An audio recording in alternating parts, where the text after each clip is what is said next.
Hello, good evening, and welcome to my second episode of Sexversations, the new series which I began a couple weeks ago.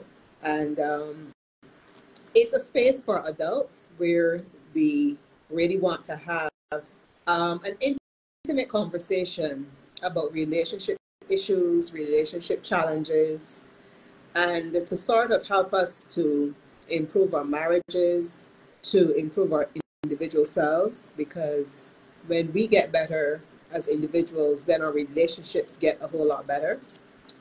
And I would have advertised last week that we were going to be dealing with the issue of men and their sexual happiness or sexual fulfillment or lack of. And I had I'd given a scenario on my advertisement for the show, but then something came up last week and I wasn't able to hold the show. And if you can hear how I sound pretty nasal tonight because I am having another challenge. But when I tend to get a lot of opposition to something that I want to do, that is when I will push through. And even though I haven't been feeling well today and I'm not up to, I'm not 100%, I do sound nasal, I still wanted to push through and do the show this evening since I had already said that I would do it this evening. I didn't want to put it off again, right? So welcome to those of you who are already online. Please feel free to share this on your page.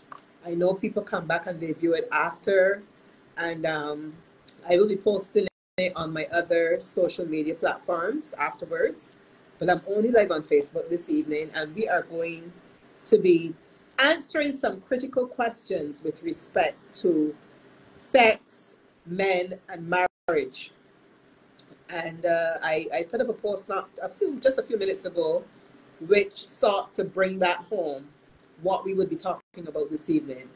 And these conversations are conversations that I find we tend not to have a lot of, particularly among people of faith, people who are Christians, people in the church.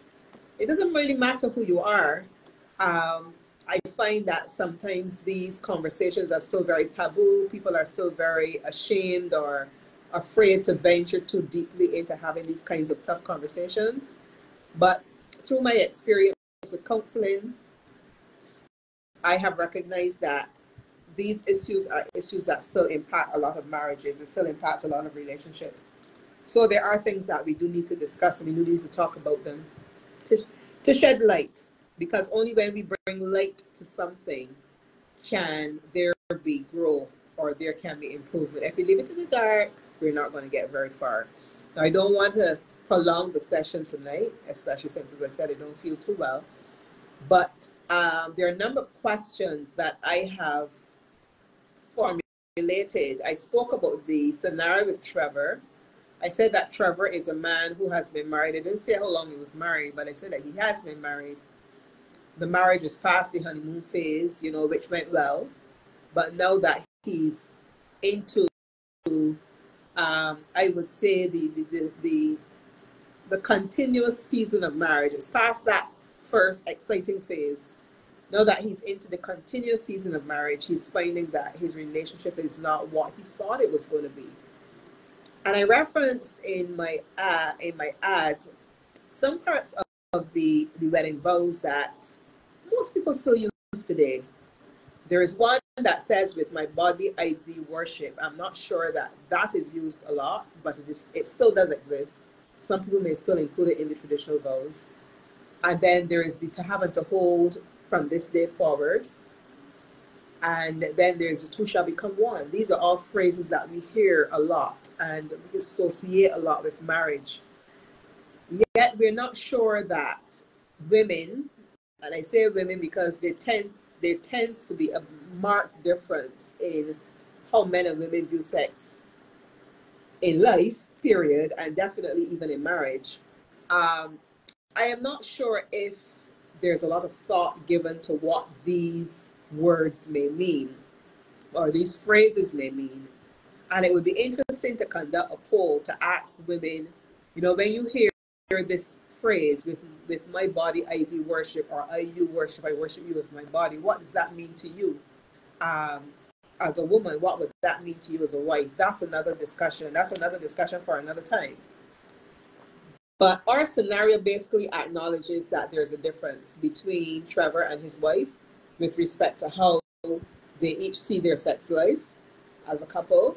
And Trevor is unhappy because for him, his wife isn't taking it very seriously.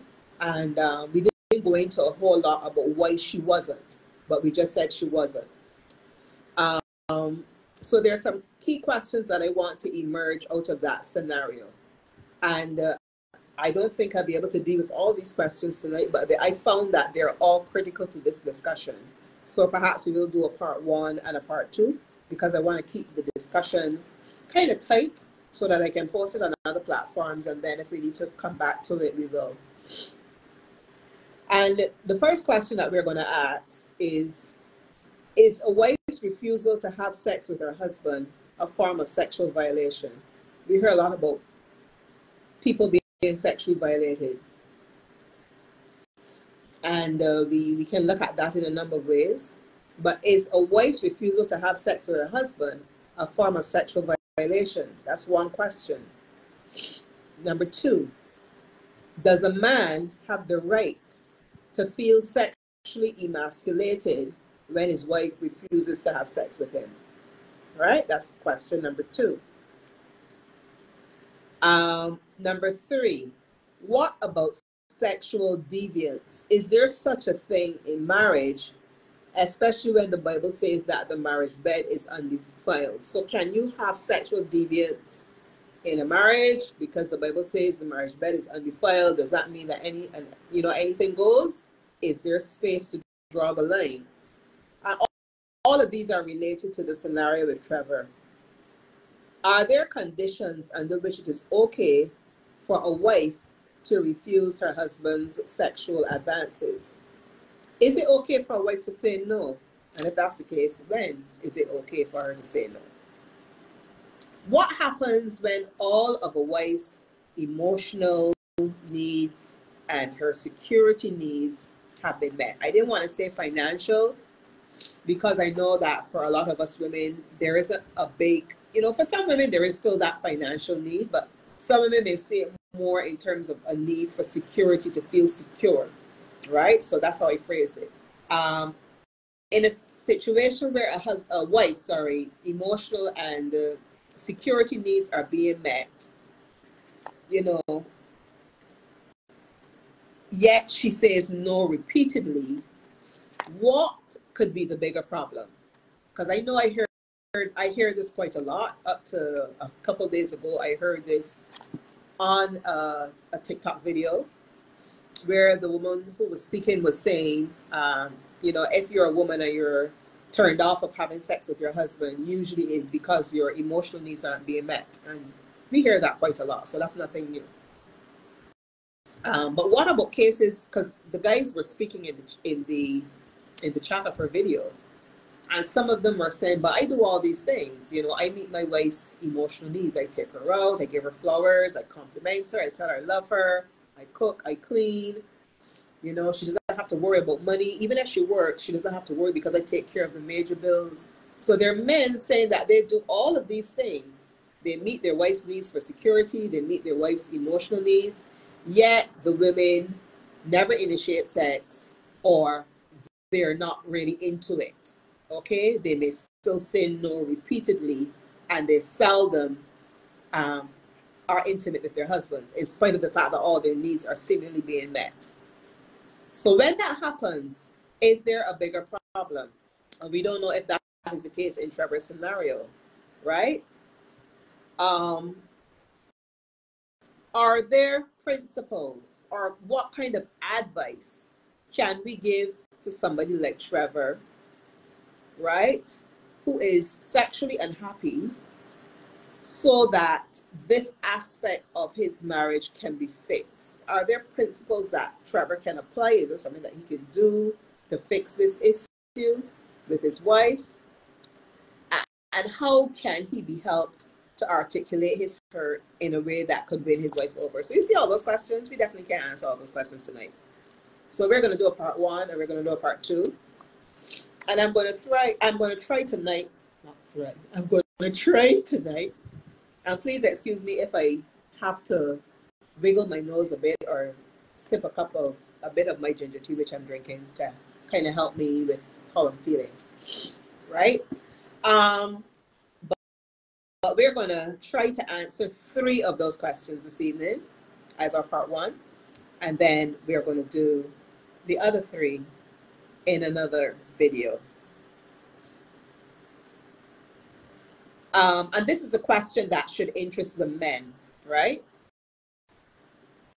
It should interest us as women as well. We hear a lot about sexual violation. And I think my question 1 and question 2 can be lumped together, actually. So I'm going to link the 2 questions and make it one.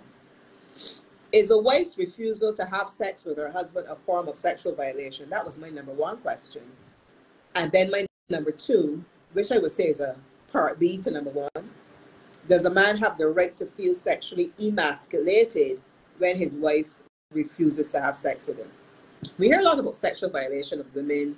We hear about women being taken advantage of sexually, or we always think of violation in terms of something being done to us sexually that we don't want. So if somebody touches us inappropriately, if, heaven forbid, we are raped, if somebody says something to us sexually suggestive that we find inappropriate,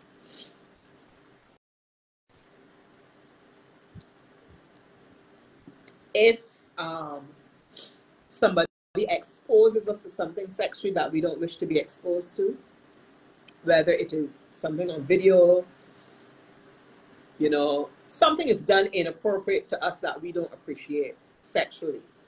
We often think of violation in terms of something done to us, right? Something has been done to us and we have been hurt sexually by this thing. It could be directly sexual in nature, or it could be indirectly sexual in nature. I don't know how often we think of violation, and I'm stretching this a bit, but that's what I like to do. I'm a bit of a thinker, so I like to stretch things. What about if we think of violation in terms of something that we think should be ours, but we're not getting it, and as a result of that thing that we're not getting, which we think is a need that needs to be met, we end up feeling less of a person. We end up feeling violated. We end up feeling as if who we are supposed to be, we're not. In the case of a man, I'm not a man, but obviously I have heard this kind of discussion among men for a long time. I've read a lot about it, I've discussed it, so I think I can connect with it, right? So what if a man feels emasculated? We've heard that term a lot, especially when you hear the discussions in recent years about men being marginalized in society and women not thinking highly of men and that type of thing. So if we had to apply this to a man's, to his sex life, he's married, so he's in a context where he believes that sex is going to be a regular part of his married life. Because most people would think that way. I mean, there are women that think this as well, but I am looking at this from the perspective of men tonight, right? And since these needs aren't being met, as in the scenario with Trevor that we gave, the man feels emasculated. He feels violated almost. He feels as if, you know, he's not a man. He's not a real man because he's not being allowed to express this side of himself. And I'm not talking about, because the other part of this discussion could be, you can have men who are fairly flippant about it and say, well, if she ain't giving me none, I can go and look for it somewhere else. And I'm not talking about that type of scenario, although I know it exists, right? I am talking about a marriage where, for all intents and purposes, the man wants to honor his marriage. He wants to honor his wife. He wants to do what is right. He wants to do what is right in the sight of God. He believes in marriage. He believes in the covenant. He takes it seriously. So he's not interested. This guy is not interested in cheating. I'm not saying that a man could not be tempted to cheat in this scenario, but I'm saying it is not a part of his natural motivation. He wants to do what is right. But he's not getting what he thinks is his just deserts, what he deserves in marriage. Does this man have a right to feel, hi, good night, Lorraine, thanks, hi, Jackie, hi, Nelly, Jan, these are the people I can see on my phone right now. I don't know who else is watching. But he doesn't feel like a man. Because we know that a lot of, we hear all the time men are sexual beings, men identify themselves in terms of their sexuality, in terms of their sexual prowess, in terms of their ability to satisfy. It just does something to a man to know that he can perform sexually.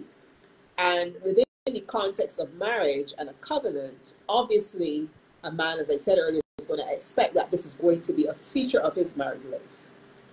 So when this isn't happening, does this man have a right to feel emasculated? I don't know what y'all think, but in my way of examining the whole scenario, I think he does have a right to feel emasculated, and I can understand and empathize with a man feeling less than a man because he's not having sex or he's not having it as regularly as he would want to, and so on. Now we could get into that whole discussion about how much and that type of thing. I don't want to reduce it to an amount of times because I'm more so looking at the fact that it is not really happening in the relationship. So, you know, it might be happening once a month. It might be happening even less than that. There's no interest. There's no motivation shown from the wife. She never initiates. And there's no, why I would like to say there's no sexiness in the marriage. Because some people might argue and say, well, I'm at this stage in my life now where I don't really think about sex that much. I am not really into all this sex because I'm older now. There may be some people who think that way. There are some older people who don't think that way, who still want to have a good sex life even though they're older, and who do have good sex lives, or even if they're not having it, that's what they want. So I don't even want to restrict it to age, but I know that some people have that mentality and that thinking that once you get a certain age, you don't bother yourself with sex anymore, right? But when I'm talking about the sexiness of the marriage, I'm not only talking about actual sex. Obviously, we are talking about actual sex, the sex act. But in addition to that, we're also speaking about the tone of the marriage relationship. What is this marriage like? What's the sexiness meter? You know, if you had to measure it, like, oh, you measure temperature on a thermometer. If you had to put a thermometer in this marriage, where would it end up? Would it be up at 100? Would it be at 70, 60, 50, 40, 30, 20, 0? Where would it be? So when we talk about the sexiness of the marriage, we're talking about the sexual energy in the relationship. The fact that the two of you may flirt with each other, touch each other, you know, laugh, share kisses. So all of that is a part of the sexuality of a relationship. So I'm speaking about a relationship where not only there's no sex, actual sex, but a relationship where there's also no sexiness, or what I like to call sexualization. You know, I look at that as an adjective that can describe the tone of the marriage. There's none of that happening, right? Does a man have a right to feel emasculated less than a man? And I say yes. And I think sometimes as women, we tend not to think of men being hurt to their core. Sometimes, and I'm garnering these things and saying these things based on what a lot of the discussion I have heard over the years with women, a lot of comments that women drop, things I have listened to from women speaking, things I have read. A lot of women tend to think that, oh, men are just interested in sex and that is all. And as if their desire for sex is only connected to their sexual organ and that it is not connected to their emotions. So I want to us to look at it a bit differently, because I see men as being emotional creatures too. We speak a lot about women being emotional and men being logical. That is a fallacy. Both women and men are emotional. Emotions are a gift that God has gifted to the human race. We all experience emotions, both men and women. We can get happy, we can get sad, we can get joyful, we can get excited, we can feel anxious, we can feel panicked, we can feel fearful.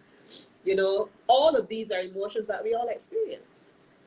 However, we are socialized or cultured to show them differently.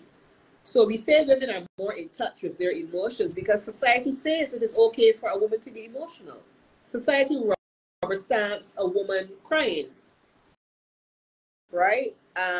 Society even rubber stamps a woman being depressed. So a woman will come out and say, I'm feeling depressed, I'm feeling anxious, I'm feeling fearful. Women will say these things because it's okay in society's eyes for a woman to voice emotion. But not that a man is devoid of emotion, but somehow we socialize our males to think that if they express emotions, they are less than men. So they go with this thing of, oh, I'm logical, you're emotional. I think straight. You're always thinking with your emotions. Joke. Men also think with their emotions. Men also react and respond with their emotions. It is just that it is hidden, or it is expressed differently because, as I said, society says it's okay for women to be expressive emotionally, and it's not for men. And as a result, the hurt, the devastation, the loss of connection, the sense of being robbed of their manliness and of their manhood in a relationship where the sex is virtually non-existent and there's no sexual play in the relationship, like what I spoke of earlier, that sexiness, that sexualization, it doesn't exist, or it's very, very, very, very, very minuscule. In relationships where that is the case, we tend not to look at the man as a being, as a whole being with feelings. We tend to think, oh, he's only upset because he isn't getting a chance to ejaculate. He isn't getting a chance to have his climax and go on his way. He isn't getting a chance to feel the sexual pleasure he's been trained to feel, or that he likes to feel. So we look at it in a very flippant way and we dismiss it because we think, oh, he's just aching or belly aching over the fact that he hasn't had sex. We, however, do not look at the whole picture and see how a man is devastated to his core when this part, this critical, pivotal part of who he is ignored by the woman that he loves. It's trivialized and seen as nothing by the woman that he most wants to connect with, right? And I think this is wrong.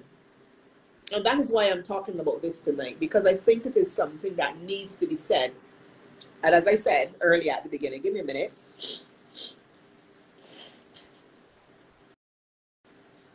As I said earlier at the beginning, when I am getting a lot of opposition about doing something, that's what I'm going to push through. Because I wanted to do this last week and it didn't happen. And I advertised I was going to do it this week, and then I felt, look, I'm ill now with a cold. And I said, no, I'm still going to push through and do it, because this is something that needs to be said. Wives need to understand how they hurt their husbands and how it is devastating to him, even though he seldom articulates it. So what you would see a man do when he's not getting the kind of sex that he wants, or he's sexually unhappy, is that he would probably sulk, look drawn, look drawn as if he's missing or lacking something, look physically drawn as if he's lacking or missing something, which he is, right? He might withdraw and not talk as much. Another form of dealing with it might be to get involved in something else. He might be spending a lot of time at the gym, or spending a lot of time playing road tennis, or spending a lot of time playing dominoes with the guys. Anything to take his mind off of what he's missing in his marriage. On the extreme is the guy who's actually going to go out and seek sexual fulfillment from somebody else. And I am not, I don't like going there, and I don't want to go there, even though I know it can happen, because I don't want to seem to be giving an excuse for a man to cheat, right? And I don't want to suggest that because a wife isn't giving sex to her husband, that he has a right to cheat. That's not what I'm saying, okay? So don't misquote me, because that's not what I'm saying.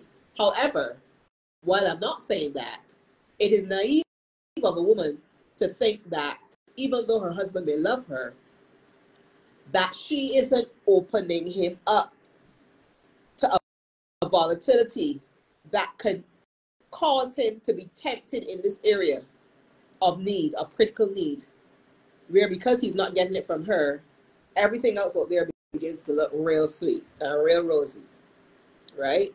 And that he may not be tempted to go in that direction. Not excusing it, but I'm just saying it's naive of a woman to think that that could not happen, even when a man loves her, right?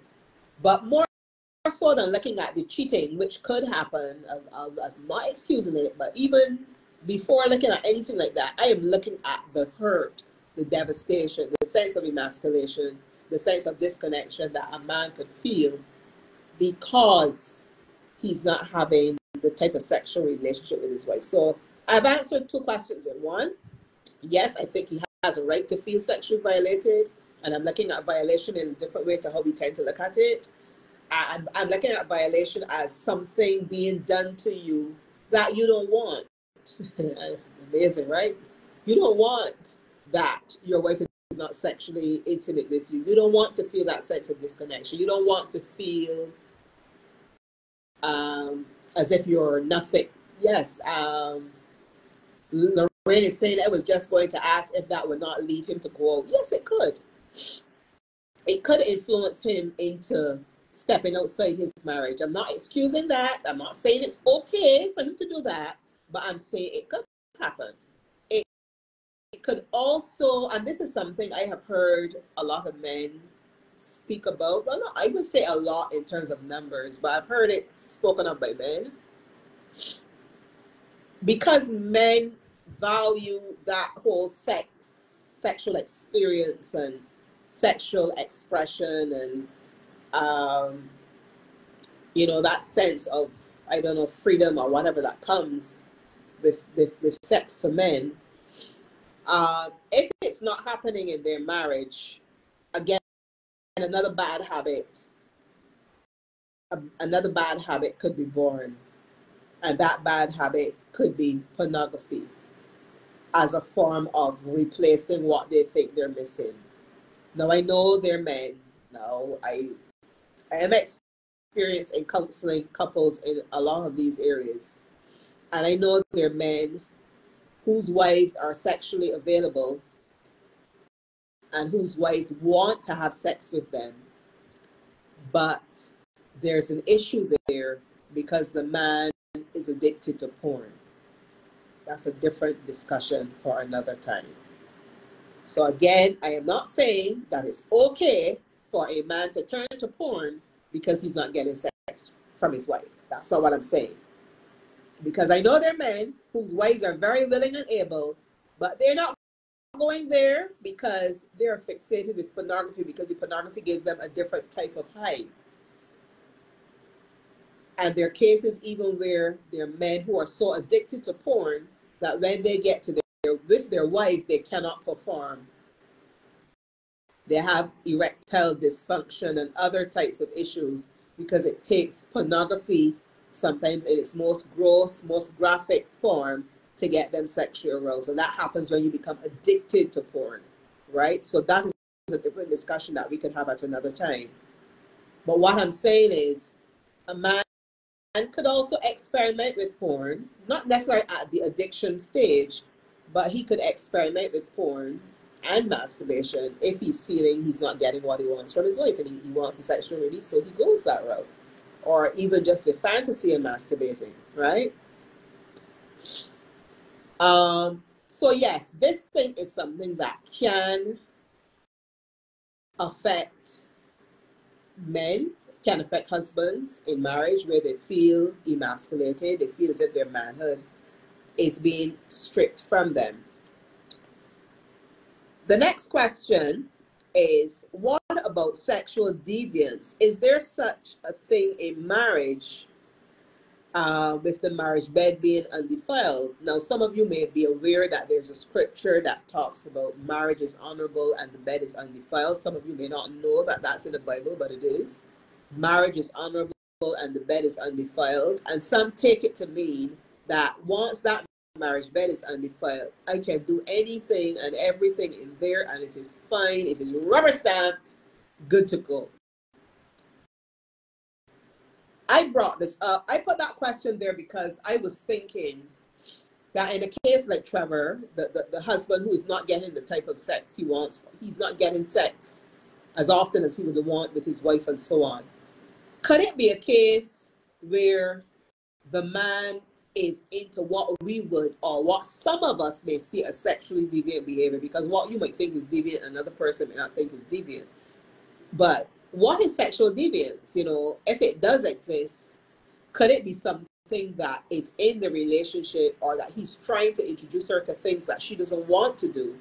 She feels uncomfortable, and as a result, she withdraws sex. Because if you go in there, I ain't want nothing to do with you, kind of thing, right?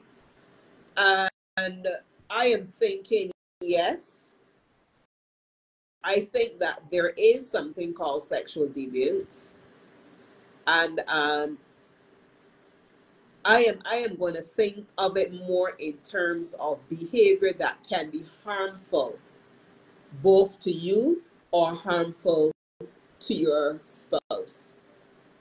I am not going to pick out any particular sex act if that's what you're looking for me to do. But I am looking at it in terms of behavior that could be harmful to both you or your spouse. And I'm thinking of physical harm as well as emotional harm, as well as psychological harm. I know of a story, and this is a true story, of a husband who wanted to have a menage a trois. And for those who don't know it by that term, basically a threesome. He wanted to bring another woman into his marriage bed. And probably this was something that he was seeing in pornographic content, and he wanted to experiment with it. The sad thing about it is that he had some sort of Christian background or knowledge of the Bible, because he made his wife feel that she needed to submit to him, and that she needed to submit to this deviance that he was seeking to bring to marriage, because marriage is between two people. It could never be between three people. So there's no way that having a third person in a marriage bed could ever be right under any stretch of the imagination. It could never be right. I don't care who's doing it, right? It could never be right.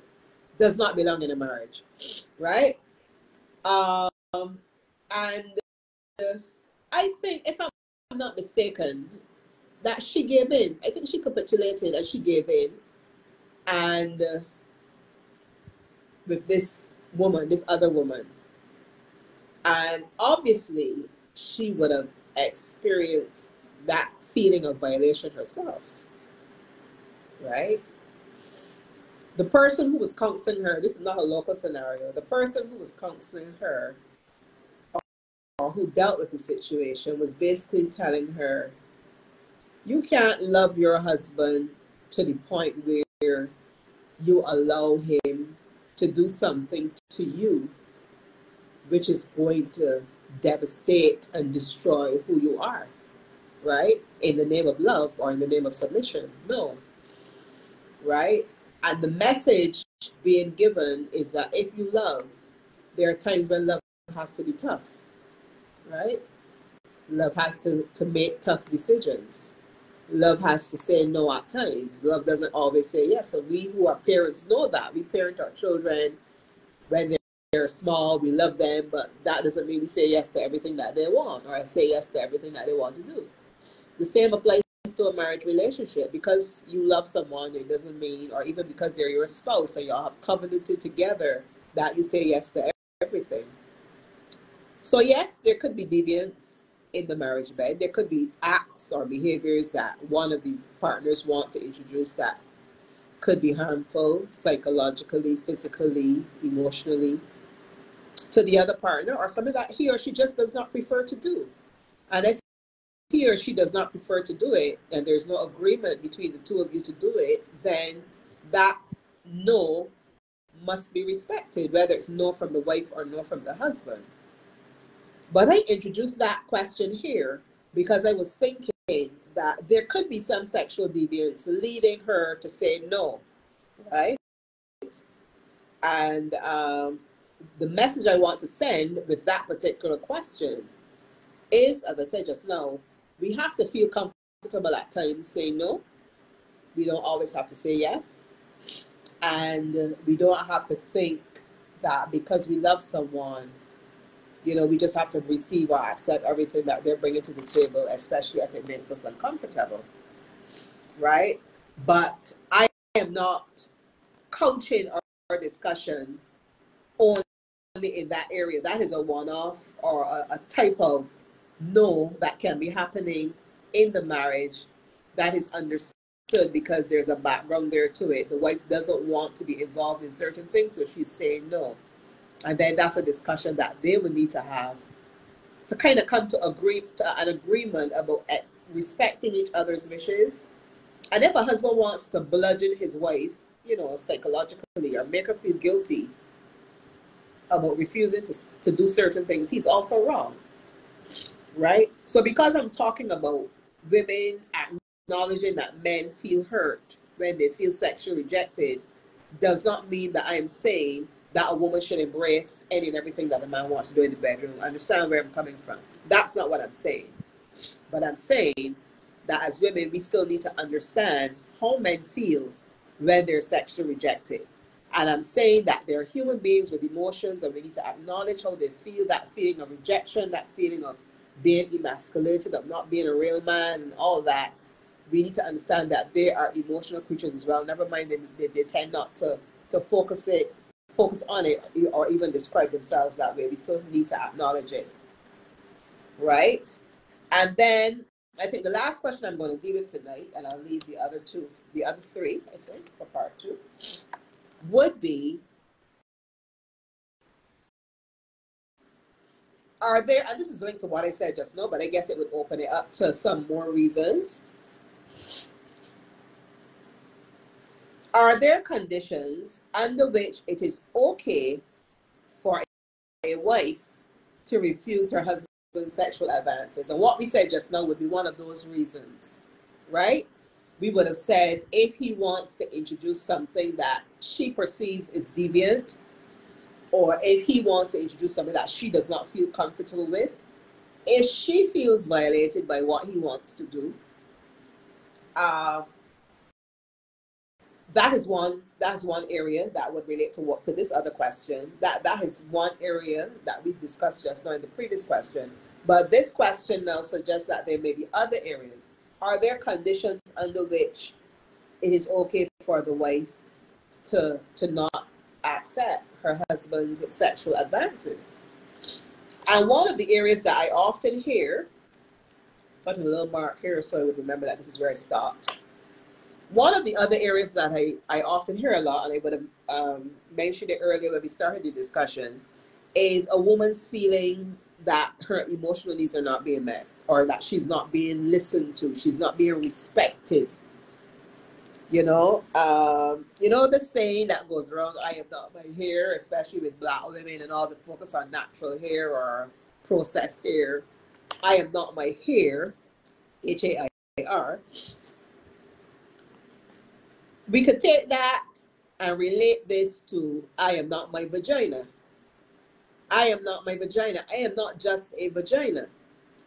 And if a woman feels, and this is a very complicated discussion, especially in the context of society and what happens today, what we see out there on social media, what we see promoted in the general media, you know, and what is sometimes linked to feminism, and that's another discussion.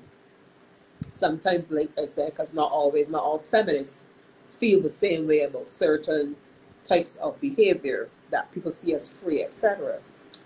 But a woman may say, I am not just a vagina. I am not my vagina. I am a person with a vagina, but I am not a vagina. So don't objectify me, or don't only see me as somebody to give you peace. You know, men language sex sometimes, and it's where I want peace. I want some. As opposed to saying, I want you. Because when you want me, you want the whole of me, all of my body. You know that song by John Legend, all of me loves all of you, right? I want you to want me. I want you to desire all of me, not just to desire my breasts or my buttocks or my vagina, my reproductive organs, or the things that cause me to be seen as sexy and sexual. I want you to appreciate that I have a soul, that I have a spirit, that I have a mind, that I have opinions, that I have feelings, that there are days when I don't want to have sex because I'm in a bad mood, that there are days when I'm feeling low and depressed because of perimenopause, or because I am going through premenstrual syndrome, or I'm menopausal, or I'm just in a foul mood because I had a bad day at work, or there's some other familial relationship that is impacting on me emotionally, and therefore I don't want to be intimate with you. I want you to respect all the various facets of my being a woman. And I don't just want you to want my vagina so you can have a sexual release, right? When a woman, and I know a lot of us as women feel this way. I'm not saying every woman does, but I know a lot of us as women feel this way, and this is certainly how I feel. And this is something I have articulated many, many, many times, right? No woman, let's say no, let me not say no. Many women say no. Many women don't just want to be wanted for their vagina, right? They want to be wanted as an entire being, as an entire person, body, soul, and spirit. And if you don't feel that's what's happening in your relationship, and if you feel that all he wants is to get a piece of you, piece or some, you know, dot, dot, dot, then that may cause you to withdraw sexually from him.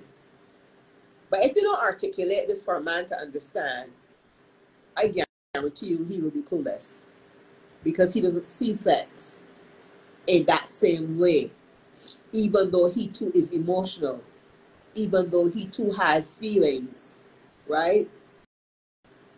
He wants to be, if a man loves you, and this is, I'm hearing this from my husband and I'm hearing this from other men.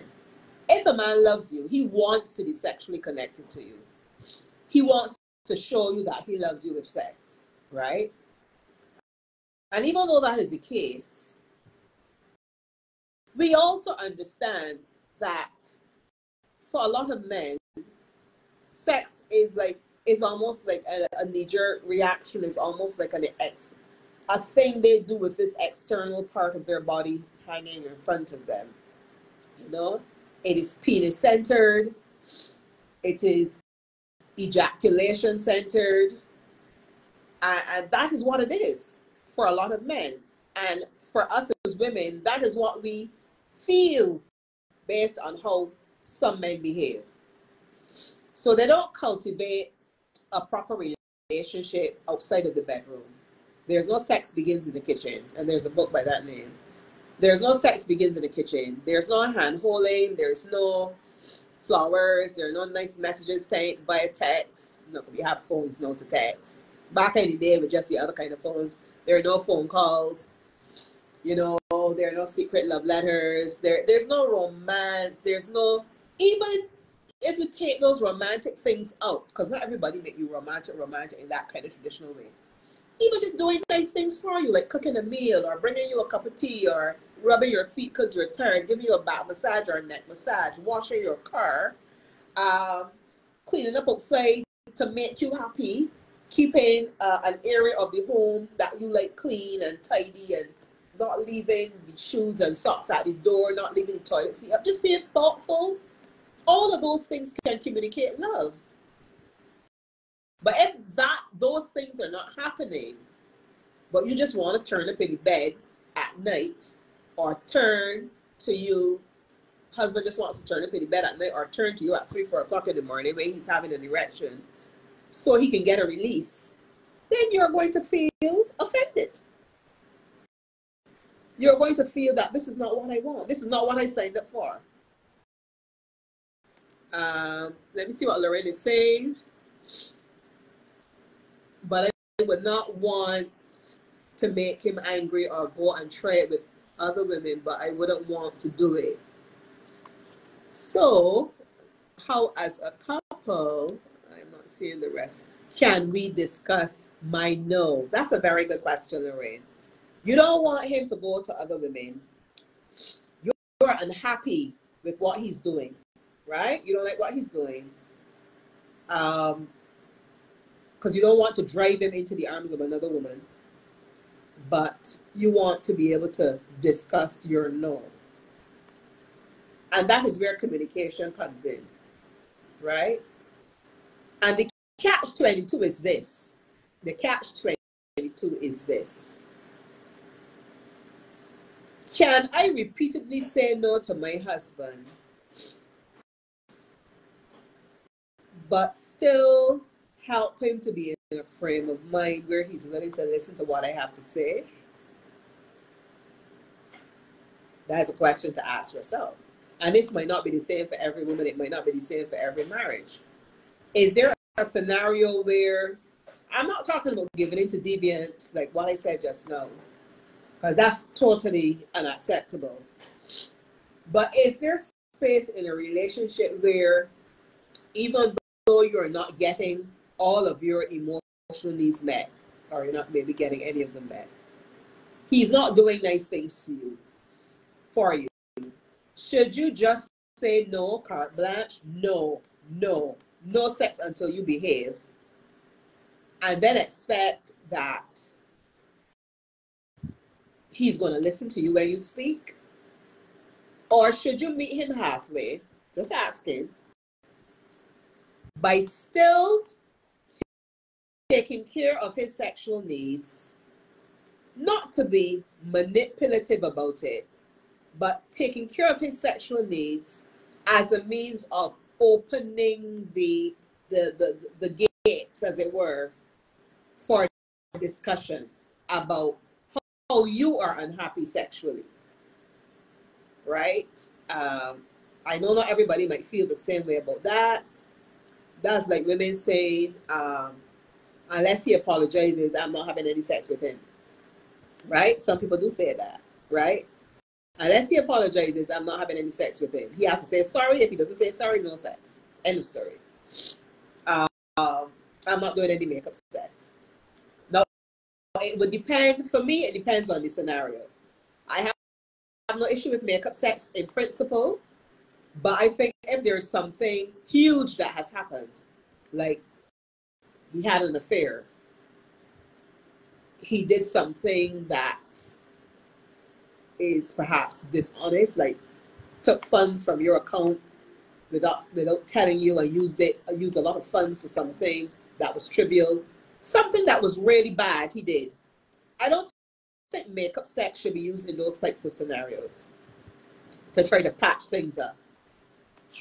However, I do think there's a space for it in a relationship, depending on what the argument is about. I think it is a means, again, of opening the gate for discussion, opening the door for discussion, right? I think it can be a means of putting him in a good mood so he will listen to you, right? So I think wives have to be wise in terms of how they say no and when they say no. I understand the need to say no, and I respect the need to say no, right? I respect the need to say no because you want to have a deeper discussion.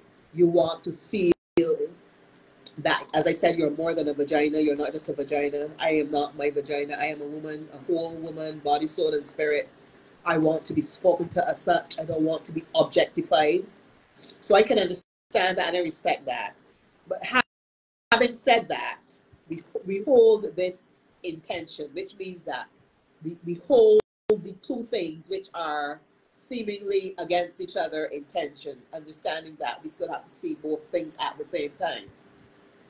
While I say that, I also acknowledge that a woman has to be wise and understand when she should say no repeatedly and when she needs to pause, give in, have sex with her husband as a means of opening the space for deeper discussion, right? And I'm not saying, I can't tell you when that is right to do. You have to know for yourself. And you have to feel comfortable with yourself, because there may be some of you who feel comfortable doing it all the time. Some of you may never feel comfortable doing it. And some of you can judge when to do it. Excuse me. For those of you who join me late, I do have a cold and I ask to be excused. But then I need to blow my nose. Yeah. So I think you would need to know when that's okay to do and when it's not okay to do. But I think about when there are arguments or disagreements about things that are not that deep, you can pivot to makeup sex. You can have a discussion coming out of a sexual encounter. I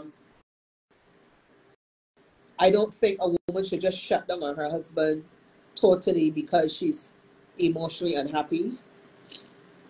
You know, that's defeating the purpose. That's like cutting off your nose to spite your face. And another side of this discussion, and I'm going to go right down to 9:30, so 9 more minutes. That would have been an hour, much longer than I wanted, but I will cut it up into videos and posts. What was I going to say? The other part is us as women needing to acknowledge that sex is not something that we give our husbands, not just seeing sex in those terms. Because when you see sex as something that you give, it's as bad as seeing it as him seeing it as a piece of something. I want peace. I want some. Right? And you don't like that language. You don't like how that makes you feel. That makes you feel as less than a person, because as I said, you're more than your vagina. You're a whole body, soul, and spirit. But when you treat it as something that you're giving as well with that same language, I giving him peace, I giving him some, right? You are actually taking away from what God intended sex to be, right? If you go back to the book of Genesis, the Bible says the man and his wife were naked and they were unashamed. Can't remember the pronoun they is used again, but the Bible says the man and his wife were naked and unashamed. That scripture speaks to both of them. Both were naked, both were unashamed. It wasn't just Adam that was naked and unashamed. It wasn't just Eve that was naked and unashamed. Another scripture says the two shall be one. It doesn't say one will make the other one become one with them, sorry. It doesn't say the woman will make the man become one with her, or the man will make the woman become one with him. It says the two shall be one. The man and his wife were naked and unashamed. And God, as the designer of sex, is clearly communicating to us that sexual pleasure, sexual oneness does not only belong to the man, it belongs to the couple. So the beauty of sexual connection is expected to be enjoyed by both husband and wife, not just the man. So when you think of sex in terms of something that you are just giving him to keep the peace, or you're just giving him to get him in a good mood so you could get something that you want, or you could get the discussion. Although I said what I said just now, remember I like to look at things from both sides. If you're looking at it in that way, that is really, you're really robbing yourself. So for the woman who is not sexual with her husband, not only is the relationship suffering, and from his end, and he's being emasculated and he's feeling dehumanized and all the different things I said earlier. But she is also robbing herself of what is hers. Because the Bible says, your husband's body is yours and your body is his. So it's not one-sided at all. You don't own your own body after marriage. Your husband's body belongs to you and yours belong to him. Right? So even in the vows, when it says to have and to hold from this day forward, to have, y'all own, there's that ownership. And that ownership is not a bossy, domineering, slave master ownership. That's not what it means. This is mutual ownership between the two of you, born out of love, right? To have and to hold from this day forward.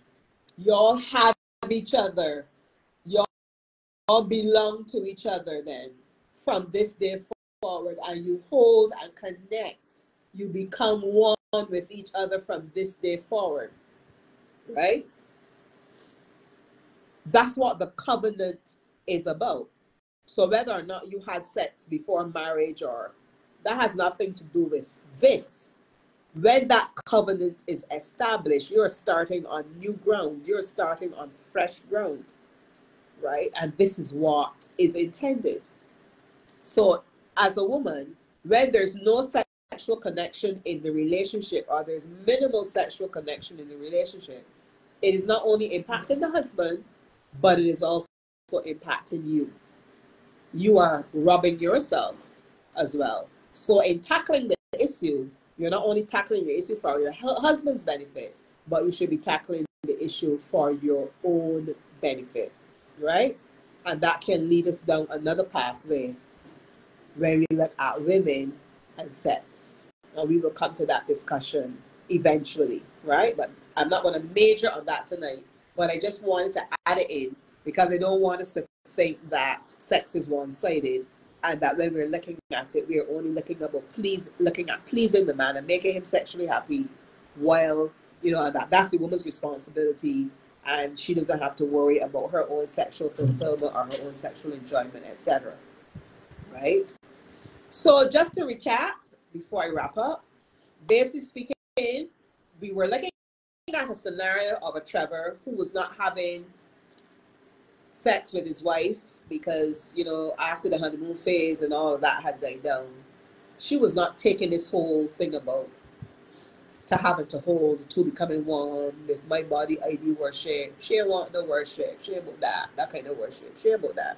So he's been unhappy. And before we look at next week, we'll be looking at what he can do to help to articulate his hurt in a way that can win his wife over. We haven't looked at that at all. So we'll spend next session looking at that. But tonight, what I looked at, the question I asked the questions I asked were,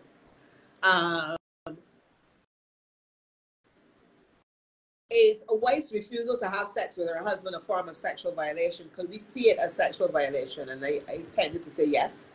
It could be seen as a form of sexual. He could feel violated because he's feeling as if he's devastated emotionally in his psyche, in his sense of his manhood, and he could feel emasculated. So I linked those two questions because I asked then, does a man have a right to feel emasculated when his wife refuses to have sex with him? And I said yes. Because this is cutting into his sense of identity, who he identifies himself with as a man, and how he sees his role in marriage, not only in terms of receiving sex from his wife, but giving pleasure to her as well. Because we know that any good husband is not going to just want to be pleasured, but he's going to want to give pleasure. He's going to want to feel that he can satisfy his wife sexually. So when that is taken from him, it will impact how he sees himself, right? Then I talked about sexual deviance and whether it had a space in marriage, because I was thinking the wife may be saying no because there's some deviance being introduced in the marriage and therefore she doesn't want to be a part of it.